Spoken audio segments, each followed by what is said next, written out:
Welcome to Sly Media here right now, y'all. This is gonna be my review. Hey, I'm sorry y'all thought Titans had ended, but Titans has not ended. It's actually going on for two more. Well, not the last episode is actually next week. I thought the last episode was 2 weeks ago, but the last episode is actually coming this week. But this is gonna be my review on Titans season 3, episodes 11 and 12. And like I said, this episode, this scene of Titans has kind of been a little bit dry. It seems like it's been dragged on a little too much this season. So I guess I thought it was going to be over because it looked like it had been dragged on too much. But like before I get started, I just want to say that. And then also as well, I just feel like season 2 was actually better. Just the last episode, the ending of season 2 wasn't that good because the fight between them and Slade I felt like was too quick and everything like that. But second season definitely was better, but also as well, Titans has been renewed for a fourth season, which I'm happy for that. The season wasn't that terrible. I don't think it shouldn't be renewed, but I'm happy Titans has been renewed for season 4. So I can't wait what new characters they're exploring. All hopefully maybe get a Kid Flash or anything or something like that. Wally West next season or something like that. But Doom Patrol as well been renewed for a season 3, along with Titans been renewed for a season 4. So can't wait for both of them. Can't wait for both of them to come out, but. I'm gonna just skip through episode 11, then go straight to episode 12. I'm gonna skip. The biggest thing about episode 11 was we finally got to see the fight, the showdown between Dick Grayson, aka Nightwing, and Jason Todd, aka Red Hood.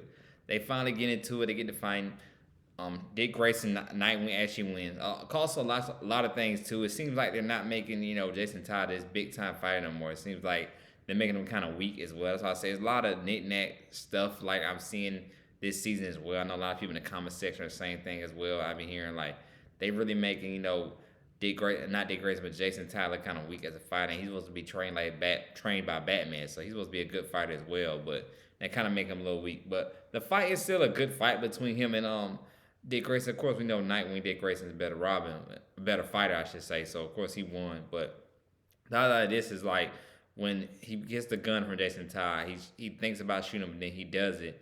Then he puts the gun down. Then a bunch of civilians come, and of course they think the Titans are bad. They think Nightwing is a villain and everything like that. So skip straight to it. Like one of the civilians ends up getting the gun and all that. Then Dick Grayson tells him put the gun down. I'm not gonna hurt you or anything like that. And he sees Jason Todd walking on and everything, like he's finna come after him. And then Dick Grayson like he's finna come after him, and then the civilian shoots Dick Grayson right there in the neck, shoots him right there in the neck, and Jason Todd flees the scene, and civilians flee the scene after he shoots him because he thinks oh, Jason Todd's a hero. The rest of them are coming to harm him. They think Jason Todd's a hero and think Dick Grayson's a bad guy, is going to harm him. So he ends up getting shot. Then Raven can feel. I guess Raven feels it that he's been shot, that Dick's been shot, and comes after him. That's of course going into episode 12. But also, and then other big thing happened in episode 11. Tim Drake and Donna Troy finally, see each other on Earth face to face, actually in real life on Earth.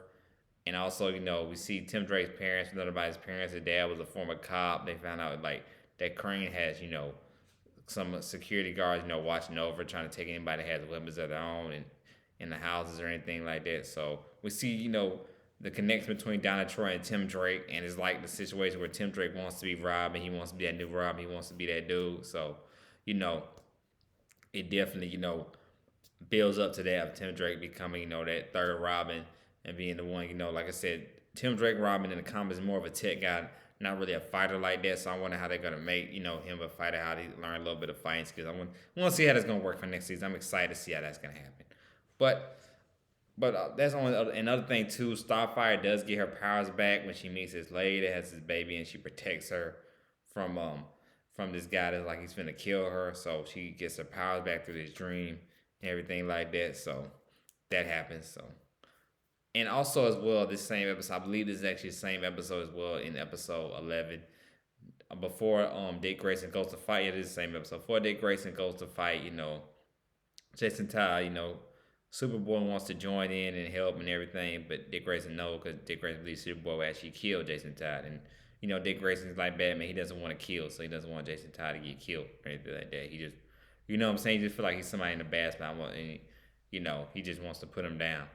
So he, Dick Grayson ends up spraying Superboy with kryptonite and has him fall out. So that's the end of that. So now let's get to episode 12. So episode 12 builds up I'm gonna start with this part. Superboy sees not Superboy but Crypto sees Blackfire, and Blackfire goes to help out Superboy because he's been sprayed with with kryptonite, and then Superboy is mad and everything like that in the third, and he feels like, oh, he should abandon the team and all that, but then he thinks inside of him, wants to Superboy wants to be, oh, I feel like nah, we should help out stick the team because we are a family. But the Lex Luthor side, in which I hope we see that next season a lot, the Lex Luthor side, because they're building it up for him next season of Lex Luthor. I'll talk more about that later, about how I feel like they definitely should build him up. How they gonna build him up? Seems like as a Lex Luthor side, him will come out more next season. But the Lex Luthor side, wants to kill him and all that, take out Dick Grayson. So we see that happening, and I'm just gonna go into part about more so about Blackfire. Blackfire and Starfire meet again. They talk and everything, and she's saying, Starfire, tells Blackfire she should go, back to where they're from and be queen and all that, and tell the truth and be the hero it's supposed to be. So Superboy is against it at first. He doesn't want it because he has strong feelings with Blackfire. Blackfire is a perfect, woman. He's light. He's felt good around, so he doesn't want that to happen. He don't want her to go anywhere, or anything like that. And what happens is before the ship, he builds a ship and tries to get them to go. Because first of all, I'm thinking, okay, this is how Blackfire is written off. I ain't think she'll be back for next season because she never really been a part of the Titans or anything like that. So I thought she'd been written off. She's not coming back this season. That's how she goes off and everything like that. But nah, Superboy ends up blowing up the ship on purpose. The Lex Luthor side of him, like I said, comes out, which I hope we see more next season. The Lex Luthor side comes out of him, and he ends up blowing up the ship and everything like that. Because Starfire's like, what are you doing? And he ends up blowing up the ship and all that. So that way, Blackfire can't go anywhere, and then they're stuck there pretty much. That somebody from their planet comes and sees them. It all happens because her and Blackfire and Superboy go see the professor, and she wants to handle him because of what he did to her and everything like that. And the professor said, "Oh, I have a way, for you to go and all that." But that's how it happened to help Superboy try to build a ship, but he destroys it because he doesn't want Blackfire to go anywhere. So, talk about toxic, almost. But yeah, so it's gonna be, like I said, it's gonna be very, very, very interesting next season to see what's gonna happen. So I actually thought, like I said, this is the way she's gonna get written off or something like that. But I guess Blackfire will be here for next season as well. So gonna be very interesting. So that was going on for the episode, what they had going on. Also, with Tim Drake and Donna Troy, they're in the bus together, and Tim Drake and Donna Troy have a talk, and Tim Drake says she begs her, tells her, I want to be part of this, I want to be robbed, I want to be this, that, and the third. Donna Troy said, I don't know, it said Hank risked his life for me and all that and everything like that. So long story short, they almost get pulled over by the cops and everything, finna arrest them, and all that. And Donna Troy steps out, and then the officer tells her, they check out the trunk, see who's in the back seat of the trunk, and then Donna Troy comes behind, start, whooping all their behinds and everything like that. And like I don't see where they're going or anything like that yet, but hopefully, like I said, it's like it's gonna come to a head where I feel like everybody's gonna meet up. And Donna Troy definitely they're all finna go, milk Dick Grayson and see what he has going on. So like I said, very, very, like I said, very interesting with that storyline with Tim Drake. That's the only storyline I'm very, very, very much interested in because I want to see where this is gonna go and what's gonna happen with him and all that, how he becomes a Robin and everything, his puts are. And I'm glad to see Donna Troy back. She is one of my favorite characters that were introduced last season. I really do like her a lot as well. So that's the main storyline. I'm actually entertaining me. I'm shocked by the Tim Drake and Donna Troy storyline. But then also now we get to see Raven. When Gar suddenly turns into a bat and they take Dick Grayson, they go where the Lazarus Pit is, the same Lazarus Pit they helped revive Jason Todd. They end up going to a Lazarus Pit and end up reviving Dick Grayson. He has like a spirit in his dreams and something like that about how he can save Jason, what he can do with him fighting Crane. But then, like I said, Dick Grayson comes out of the Lazarus Pit. He comes out, pretty much started talking, pretty much tells him, oh, okay, I gotta find Jason now. And why? Jason Todd, Red Hood is just outside talking and all that out in the city and everything like that. He runs into Dick. They have a talk. They have a conversation. Long story short, he tells him, you can never be a Titan again, but, you can do it. You can help save this city and all. Tell me what you know about Crane. You got to know something and everything. Also with Crane a crazy dude, I forgot about last episode. He did end up eating this dude head off, the pizza guy's head off by eating him. And, Crane also has, I'll tell you in the end what Crane doing, but Crane got a lot of, like I said, he's a wild dude and all that. He got the security guards all the way to Batman, the Wayne area. I'll talk more about that during the end of this show right here. End of my review on the Titan. But like I said, they have a talk and said hey, you can help us out and all that. And that's one thing. Jason Todd's always been a loner. He's never really been the Titans in the comics at all, pretty much or anything. His only closest friend from the Titans area is Roy Harper. Red Arrow. I don't know if we're gonna see him at all on this show. Maybe he might introduce next season, Roy Harper. But yeah, Jason Todd never really. He's always actually been just that loner guy, that loner. So he's never really been, like I said, part of a team, part of a team. So interesting. I'm interested to see where this storyline is going after this season with this time. Where will he be at? Will he be locked up? Will he be just out there on his own? Interested to see where he goes. So very interested on that. Very interested in that to see where what's gonna happen with him and everything when it's all said and done. Because like I said, the storyline with them, I feel like nothing can replace that cartoon movie because how good that cartoon movie was. But but yeah, like this with this storyline with Jason Todd's Red Hood and all that, just like I said, it just didn't do it for me that well. Like the beginning and the middle, like it did start off good. It started off kind of interesting in the beginning and middle, but now towards the end, it just kind of like I said, it just feels like, hey, I'm waiting for it to be over. I feel like it's dragged on, I'm waiting for the ending. So, but it is what it is. Like I said, you could take it for what it is, but for me, just like I feel like this story wasn't like until that good. I expect it to be a little bit better and everything. But like I said, this is the first time we ever seen Red Hood done in live action before. So, hopefully maybe in a movie or something like that it's done better. But TV show wise, it was okay. It was straight, this story arc with Jason Todd as Red Hood.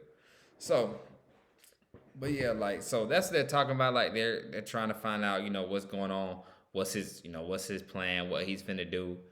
Crane is, and we see I forgot the name of this green, mist they have. We see like, oh, okay, this is what's happening. This is what he's gonna do. Then we see Crane bring all the security guards down to Bruce Wayne Manor and all that in the Batcave and all that. Like they all finna have, the green mist. Like they're trying to do. He's planning on Crane plans polluting the city and just destroying the city altogether and everything. I don't think I have a problem with this too. Is like I feel like they're humanizing Bruce Wayne Batman too much because not everybody knows his identity. Everybody knows he's Batman. That's one thing about Batman, his secret identity. Nobody knows really he's Bruce Wayne like that. So to me, it's like I'm just kind of like wow, they really just kind of just humanize his character too much. You let me know in the comment section, y'all like this or not? Just this, this Titans, this DC series is really just humanizing him more, like making Bruce Wayne more like, just a normal guy than like, everybody know he's gonna be Batman. That's it's very interesting. I don't know, maybe it might be good, maybe it might not be. It just kind of feels like they're humanizing a little bit too much of Batman a little bit, like like oh everybody's gonna know he's Batman pretty much after this. Like unless something happens or something like that, they all just get memory loss or something like that. So they're really just humanized like that. Because also, where is Bruce Wayne? We haven't seen him since Donna Troy saved him from this house from him burning himself. So where is he at right now too as well? So we'll see. Like I said, a lot of interesting stuff gonna happen. Hopefully by the finale next week's episode, we'll find out. We'll see what's going on with that and everything. But I'm just kind of like at this point, I'm really just kind of like yeah, just they're kind of just really just making Bruce Wayne seem weak and everything like that. So. But like I said, I still like Titans. Still my favorite superhero show. Like I said, I feel like the last 3 or 4 episodes have been a little bit dragged on. The last 4, I would say even 5. The one with Hank was kind of a little bit good. That's messed up though. That wasn't even really nothing with the storyline of that. But the one with Hank kind of seemed good. So I would just say for the last 3 or 4 episodes have kind of been just like a little weak, for me. But like I said, I still love Titans. I'm still doing reviews on them, definitely for sure next year. But and just like I said, this storyline they do it for me towards the end a little bit. Started off strong, but just didn't end good. So But like I always say, like anything DC and Marvel comics, please hit that subscribe button for Sly Media and stay tuned because for any of y'all that's a fans of BMF and anything, I'm finna do a review on BMF next. But this is Sly Media. This is my review on Titans. Like I said, stay tuned for next week when I review for the actual real, season finale for Titans. Y'all have a good day and y'all have a good night and be blessed wherever y'all at, man.